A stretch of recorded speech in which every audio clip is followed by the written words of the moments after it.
New ইয়র্কে সাম্প্রতিক একটা শোরুম চালু করা হয়েছে, যেটার নাম হলো হাজবেন্ড ফর সেল।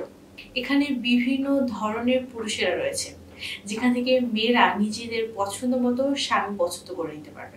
সেখানে নিয়ম হলো, নাম্বার 1, যে কোনো মহিলারা একবারই সেখানে প্রবেশাধিকার পাবেন। আর নাম্বার 2, এখানে 6টি ফ্লোর আছে এবং মহিলারা যে কোনো ফ্লোর থেকে তাদের পছন্দ অনুযায়ী স্বামী নির্বাচন করতে পারবেন।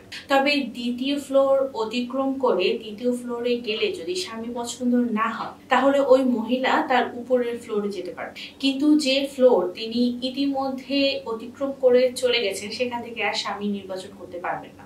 অর্থাৎ উপরের ফ্লোরে স্বামী পছন্দ না হলে পুনরায় আবার নিচের ফ্লোরে নেমে এসে স্বামী পছন্দ করা যাবে না।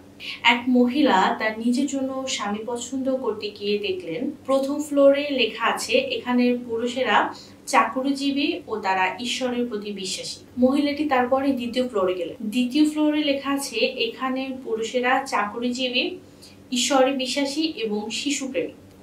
মহিলাটি ধীরে ধীরে তৃতীয় ফ্লোরের দিকে অগ্রসর হলেন। তৃতীয় ফ্লোরে লেখা আছে এখানে পুরুষেরা চাকুরিজীবী, ঈশ্বরে বিশ্বাসী, শিশু প্রেমিক ও খুব রূপবান। মহিলাটি আরেকটু ভালো স্বামী নির্বাচনের আশায় চতুর্থ ফ্লোরে গেলেন। সেখানে লেখা ছিল এখানে পুরুষেরা চাকুরিজীবী, ঈশ্বরে বিশ্বাসী, শিশু প্রেমিক, খুব রূপবান এবং তারা তাদের স্ত্রীকে গৃহকর্মে সাহায্য করতেও আগ্রহী। যতই উপরে যাচ্ছে কোনো ধরনের স্বামীর সন্ধান মিলছে দেখে মহিলা পঞ্চম ফ্লোরে পাওয়ার। সেখানে লেখা ছিল এখানে পুরুষেরা চাকুরিজীবী, ঈশ্বরে বিশ্বাসী, শিশু প্রেমিক, রূপবান এবং স্ত্রীকে গৃহকর্মে সাহায্য করতে আগ্রহী এবং তার সাথে সেখানে পুরুষেরা খুবই রোমান্টিক ভাবনার পুরুষ। এখানে মহিলাটির শেষ গন্তব্য হওয়া উচিত ছিল, কিন্তু তবুও তিনি 6 নং ফ্লোরে গেলেন আরো গুণধর স্বামীর সন্ধানের আশায়। সেখানে লেখা রয়েছে দুঃখিত, এখানে কোনো স্বামী পাওয়া যায় না। এখানে নির্বাচন করার মতো কোনো পুরুষ নেই এবং এই ফ্লোরটা আমাদের শোরুমের অংশও নয়।